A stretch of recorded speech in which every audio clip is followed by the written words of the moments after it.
Bismillahirrahmanirrahim. Assalamualaikum warahmatullahi wabarakatuh. Innal hamdalillah nahmaduhu wa nasta'inuhu wa nastaghfiruh wa na'udzu billahi min shururi anfusina wa min sayyiati a'malina. Man yahdihillahu fala mudilla lahu wa man yudlil fala hadiya lahu. Asyhadu an la ilaha illallah wahdahu la syarika lahu wa asyhadu anna Muhammadan 'abduhu wa rasuluh.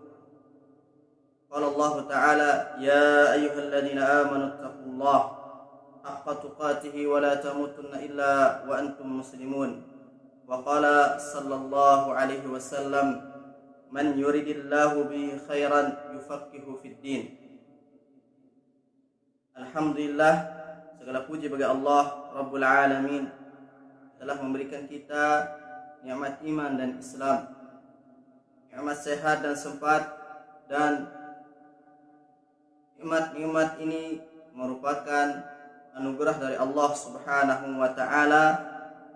Maka patut sekali kita untuk terus mensyukurinya, lebih-lebih nikmat iman dan Islam, karena dengan dua nikmat ini kita bisa mencium dan akan merasakan nikmat surga Allah Subhanahu wa Ta'ala di kemudian hari. Salawat dan salam semoga senantiasa kita ucapkan kepada junjungan Sayyidul Anbiya'i wal Mursalin, Nabi sallallahu alaihi wasallam, dengan harapan kita mendapatkan dan juga kita berjumpa dengan beliau sallallahu alaihi wasallam nanti di jannah Allah Subhanahu wa Ta'ala. Kaum muslimin, azani Allah wa iyyakum. Alhamdulillah, pertemuan pertama ini insyaallah kita akan membahas satu hadis dari Nabi sallallahu alaihi wasallam.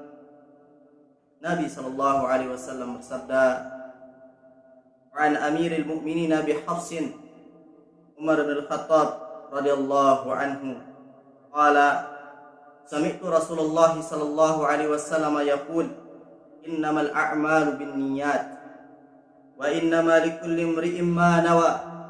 Faman kanat hijratuhu ila Allah wa rasulihi hijratuhu ila Allah wa rasulih, wa man kanat hijratuhu lidunya yusibuha aw imra'atin yankihuha fa hijratuhu ila ma hajara ilaih. Muttafaqun alaih, rawahu al-Bukhari wa Muslim. Yang artinya, di sahabat yang mulia Amirul Mukminin Abi Hafs Umar bin Khattab radhiyallahu anhu, beliau berkata bahwasanya aku mendengar Nabi sallallahu alaihi wasallam bersabda, innamal a'malu binniyat, sesungguhnya amalan-amalan itu tergantung dengan niat. Wa innamal likulli imri'in ma nawa, dan sesungguhnya setiap orang akan mendapatkan apa yang dia niatkan. Faman kanat hijratuhu ila Allah wa rasulih fa hijratuhu ila Allah wa rasulih, dan barang siapa yang hijrahnya kepada Allah dan Rasulnya, maka hijrahnya kepada Allah dan Rasulnya.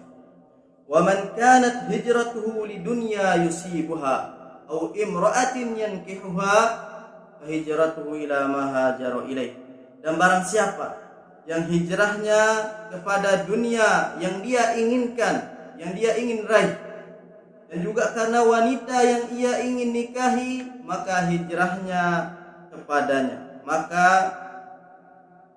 hijrahnya adalah kepada apa yang dia berhijrah kepadanya.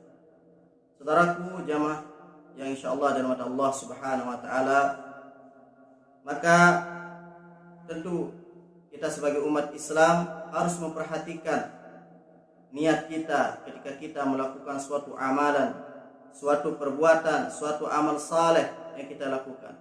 Jangan sampai setiap amalan yang kita lakukan tidak kita sertai dengan niat yang baik. Maka mari kita perhatikan beberapa perkataan ulama yang berkaitan tentang niat. Al-Imam Ibnul Mubarak rahimahullahu ta'ala, beliau berkata, betapa banyak amalan yang kecil kelihatannya. Artinya amalan itu kalau dilihat pahalanya sedikit, namun menjadi besar pahalanya disebabkan niat. Sebaliknya, betapa banyak amalan yang kelihatannya pahalanya besar di sisi Allah Subhanahu wa taala, namun tidak disertai dengan niat yang baik, maka amalan tersebut tidak bernilai di sisi Allah Subhanahu wa taala. Kemudian Al-Imam Fudail bin Iyad rahimahullahu taala mengatakan dan mengomentari satu ayat di dalam Al-Qur'an, yaitu surat Al-Mulk ayat kedua, liyabluwakum ayyukum ahsanu amala. Maka beliau rahimahullah taala mengatakan akhlasuhu wa aswabu. Liyabluwakum ayyukum ahsanu amala, untuk menguji kalian siapa di antara kalian yang paling baik amal. Ahsanu amala, beliau mengatakan akhlasuhu wa aswabu. Yang dimaksud dengan ahsanu amala adalah yang paling ikhlas dan paling baik. Maka beliau melanjutkan, innal amala idza kana khalisan wa lam yakun shawaban lam yuqbal. Kalau sesungguhnya suatu amalan itu adalah dikerjakan dengan niat yang ikhlas, namun tidak benar caranya, tidak sesuai dengan apa yang diajarkan oleh Nabi sallallahu alaihi wasallam, lam yuqbal, maka tidak diterima. Wa idza kana shawaban wa lam yakun khalisan lam yuqbal. Amalan itu baik namun tidak disertai dengan keikhlasan pada Allah Subhanahu wa taala, maka tidak diterima. Hatta yakuna shawaban, hatta yakuna khalisan wa shawaban.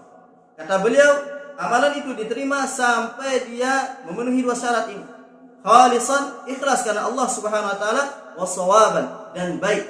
Yang dimaksud dengan shawaban adalah muwafaqatur Rasul sallallahu alaihi wasallam, yaitu sesuai dengan apa yang diajarkan oleh Nabi sallallahu alaihi wasallam. Maka dari hadis ini kita bisa mengambil beberapa faedah. Yang pertama adalah la budda minan niyyah fil a'mal. Harus pada setiap amalan yang kita lakukan disertai dengan niat. Baik itu amalan-amalan yang bersifat duniawi, kita niatkan untuk akhirat, ataupun yang memang benar-benar kita niatkan untuk akhirat, kita niatkan untuk Allah Subhanahu wa taala. Kemudian faedah yang kedua dari hadis ini adalah an-niyatu mahalluha al-qalb. Niat itu tempatnya di hati. Dunal lisani bittifaqi a'immatil muslimin. Kata ulama bahwasanya niat itu tempatnya di hati. Ini adalah kesepakatan semua imam-imam kaum muslimin. Maka perlu kita senantiasa menjaga niat kita ketika kita melakukan setiap amalan yang kita kerjakan untuk Allah Subhanahu wa taala. Kemudian faedah yang bisa kita ambil juga dari hadis ini adalah al-a'malus salihah bin niyatis salihah. Amalan-amalan yang baik dengan niat yang baik. Wan niyatul hasanah la taj'alu al-munkaru ma'rufa. Dan ini perlu diperhatikan. Niat yang baik tidak menjadikan kemungkaran itu baik.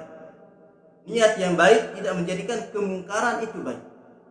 Maka kata sahabat yang mulia Ibnu Mas'ud radhiyallahu anhu, beliau mengatakan, "Faka min muridin lil khair lam yusibhu." Betapa banyak orang yang berniat baik tetapi tidak diberikan pahala oleh Allah Subhanahu wa taala. Artinya apa? Ketika amalan kita tidak sesuai dengan apa yang diajarkan oleh Allah dan Rasulnya, maka kita tidak akan mendapatkan pahala di sisi Allah Subhanahu wa ta'ala. Yang terakhir adalah al-ikhlasu lillahi syartun fi qabulil amal. Ini perlu diperhatikan. Bahwasanya ikhlas karena Allah Subhanahu wa ta'ala merupakan salah satu daripada syarat diterimanya amal ibadah kita. Fa innallaha la yaqbalu minal amali illa akhlasahu wa aswaba. Karena Allah Subhanahu wa taala tidak akan menerima suatu amalan melainkan amalan itu didasari atas ikhlas dan juga aswabuhu, yaitu muwafaqatur Rasuli sallallahu alaihi wasallam, yaitu sesuai dengan apa yang diajarkan oleh Nabi sallallahu alaihi wasallam. Maka dari hadis ini kita ambil kesimpulan bahwasanya syarat diterimanya amal ibadah kita adalah yang pertama adalah niat. Kemudian yang kedua adalah tentunya ikhlas karena Allah Subhanahu wa taala. Kemudian yang ketiga adalah sesuai muwafaqatur Rasul sallallahu alaihi wasallam, yaitu sesuai dengan apa yang diajarkan oleh Nabi sallallahu alaihi wasallam. Makanya para ulama mengatakan ada dua syarat diterimanya amal ibadah. Yang pertama adalah al-ikhlasu lillah. Yang pertama adalah ikhlas karena Allah Subhanahu wa taala. Kemudian yang kedua mutaba'atur Rasul sallallahu alaihi wasallam, mengikuti Nabi sallallahu alaihi wasallam. Mudah-mudahan apa yang kita bacakan dari hadis tadi dan juga faidah-faidahnya dan juga perkataan para ulama yang berkaitan dengan niat menjadikan kita terus semangat ketika melakukan amal ibadah. Kita sertai dengan niat yang saleh, tentunya amal ibadah yang sesuai dan juga yang diajarkan oleh Nabi sallallahu alaihi wasallam. Subhanakallahumma wa bihamdika asyhadu an la ilaha illa anta astaghfiruka wa atubu ilaik. Wassalamu alaikum warahmatullahi wabarakatuh.